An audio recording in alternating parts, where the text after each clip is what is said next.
Hello friends, कसे आहात सगळे? तुमचं माझ्या चॅनेलवर मनापासून खूप खूप स्वागत. तर आज आपण आपल्या चॅनेलवर बनवतोय उकडीचे मोदक, ते पण रेशनच्या तांदळापासून. तर चला मग आपल्या रेसिपीला आता सुरुवात करूया.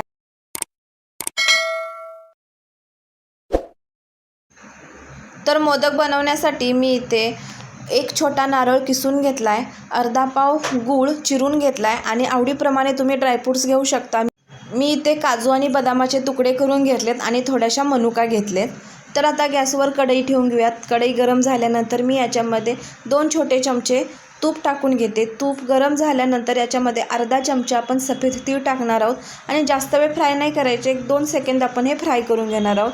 आणि लगेचच याच्यामध्ये आता ओल्या नारळाचा चव घालून घेऊया, म्हणजेच किसलेलं खोबरं. 4 ते 5 मिनिट परतवून घेऊया, म्हणजे तुपाचा पूर्ण सुगंध ओल्या नारळाच्या चवाला येईल. तर 4 ते 5 मिनिट असंच मी परतवून घेते. आणि आता याच्यानंतर आपण जो बारीक चिरलेला गूळ घेतला आहे तो याच्यामध्ये टाकून घेऊया. तुम्ही गूळ पावडरसुद्धा वापरू शकताय. आणि लगेचच मी आता ड्रायफ्रूटसुद्धा टाकून घेते सगळे आणि परतवून घेऊया एकसाथ. गूळ थोडा वितळेपर्यंत आपण हे परतवून घेऊया आणि स्लो गॅसवरच मी सगळं हे करते. बघू शकताय गूळ वितळायला सुरुवात झाली आहे आणि सारण आपलं खूप छान दिसतंय.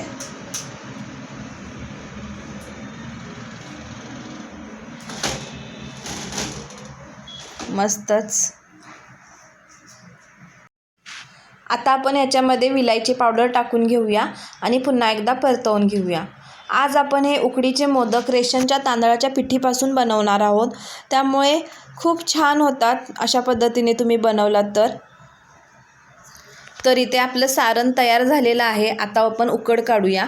त्यासाठी मी एका पातेल्यामध्ये 1 कप पाणी टाकून घेतलं आहे आणि थोडंसं तूप टाकून घेऊया, म्हणजे मी अर्धा चमचा तूप टाकून घेतलं आहे.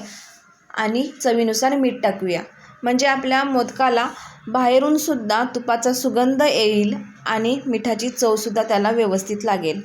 आणि आता आपण 1 कप तांदळाचं पीठ घालणार आहोत. पाण्याला उकळी आल्यानंतर 1 कप पीठ टाकून घेऊया. 1 कप पाणी आणि 1 कप पीठ असं प्रमाण मी इथे वापरलेलं आहे. आणि एक स्लो गॅसवर हे आपण असं हलवून घेऊया, व्यवस्थित पीठ मिक्स करून घेऊया. बघू शकता की ते छान नरम झालं आहे पीठ. तर आता आपण झाकण ठेवून 5 मिनिट ठेवूया, म्हणजे ते मुरेल थोडं आतल्यात. तर आता हे उकड आपण एका परातीमध्ये काढून घेऊया. पीठ अजून पण खूप गरम आहे, तर तुम्ही चमच्याच्या सहाय्याने थोडं एकत्र करून घ्या आणि नंतर मग हात आपण लावू शकेल इतपत गरम असेल, मग तेव्हा तुम्ही मळायला सुरू करू शकता. मग मी थोडासा पाण्याचा हात लावला आहे आणि अशा पद्धतीने मी पीठ मळून घेते. आणि आपल्या पिठावरच खूप अवलंबून असतं. पीठ खूप छान पद्धतीने मळलं की आपली पारीसुद्धा खूप नरम होते. मोदक करताना अजिबात त्याला चिरा जात नाही. त्यामुळे हे पीठ आपण व्यवस्थित असं मळून घेणार आहोत. कोणाचा तरी राग काढताय असं समजा. अशा पद्धतीने आपण रगडून हे पीठ मळून घेणार आहोत. तर बघू शकताय मी अशा पद्धतीने पीठ खूप छान पद्धतीने मळून घेतलं आहे, त्यामुळे आपले मोदकसुद्धा खूप छान होणार आहेत. तर अशा पद्धतीने एक छोटा गोळा करून बघायचा. गोळ्याला चिरा जात नाहीत, म्हणजे आपलं पीठ व्यवस्थित मळले गेलेलं आहे.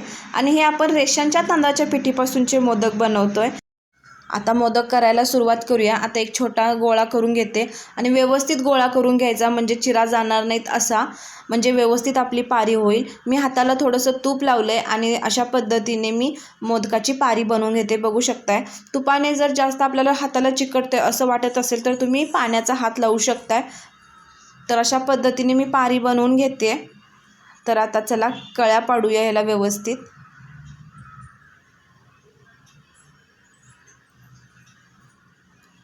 आता मी मध्ये सारण घालते. आता कळ्या करूया. बघू शकताय पीठ आपलं खूप छान नरम झालं आहे, त्याच्यामुळे कळ्यासुद्धा बघा किती छान येत आहेत.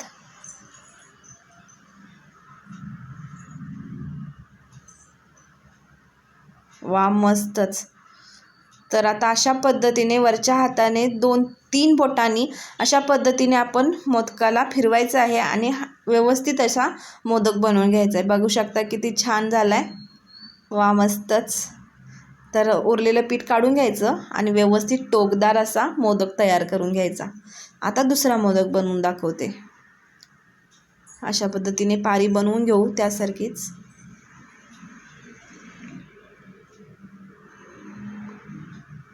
वा, मस्तच.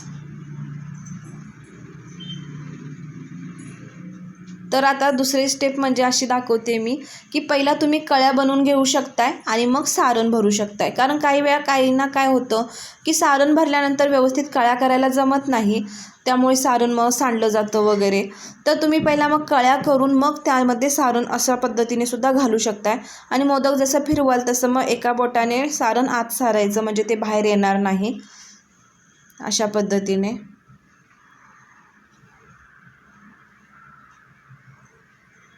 तर तयार झाला आहे आपला हा सुद्धा मोदक.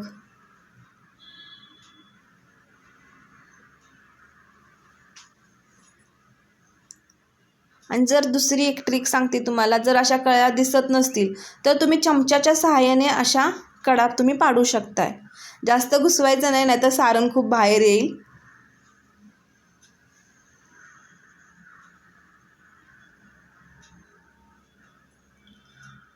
तर इथे आपले आता सगळे मोदक तयार होत आलेत.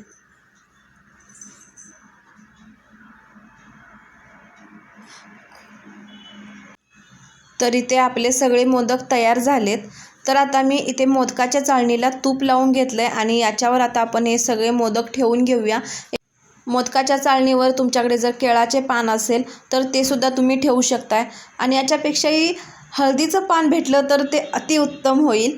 पण माझ्याकडे काहीच नाही आहे याच्यापैकी, तर मी ते तूप लावून घेते आणि याच्यावर आता आपण सगळे मोदक ठेवून घेऊया. गॅसवर मी एका पातेल्यामध्ये पाणी गरम करण्यासाठी ठेवलं. आता ही मोदकाची चाळण आपण त्या भांड्यावर ठेवूया आणि त्याच्यावर झाकण ठेवून आपण एक 10 ते 15 मिनिट मीडियम फ्लेमवर आपण हे शिजवून घेणार आहोत, म्हणजेच उकळवून घेणार आहोत. तर मी 15 मिनिट ठेवलं होतं. 15 मिनिटानंतर तुम्ही बघू शकताय मोदक आपले छान शिजलेत. तर आता मी गॅस बंद करते आणि एक 3 ते 4 मिनटं मी भांड्यावर असंच चाळण ठेवून देते आणि नंतर आपण काढून घेऊया. तर मी हाताला पाणी लावले थोडंसं, कारण चाळणीवर मोदक चिकटलेले असतात ते निघावेत म्हणून. तर अशा पद्धतीने आपले उकडीचे मोदक तयार झालेत. खूप छान दिसत आहेत. कोणाकोणाला आवडतात ते मला नक्की सांगा कमेंटमध्ये. आणि हे उकडीचे मोदक कसे झालेत ते सुद्धा कमेंटमध्ये नक्की सांगा. तर आज गणेश जयंती आहे. गणेश जयंतीनिमित्त ही खास रेसिपी मी तुमच्यासाठी शेअर केलेली आहे. व्हिडिओ आवडला तर व्हिडिओला एक लाईक नक्की करा. आणि अजून पण जर तुम्ही माझ्या चॅनेलला सबस्क्राईब केलं नसेल तर सबस्क्राईब करून ठेवा. अशाच नवनवीन झणझणीत रेसिपी बघण्यासाठी चॅनेलला नक्की सबस्क्राईब करा. पुन्हा भेटूया अशाच एका नवीन रेसिपीसोबत. तोपर्यंत मस्त रहा. बाय.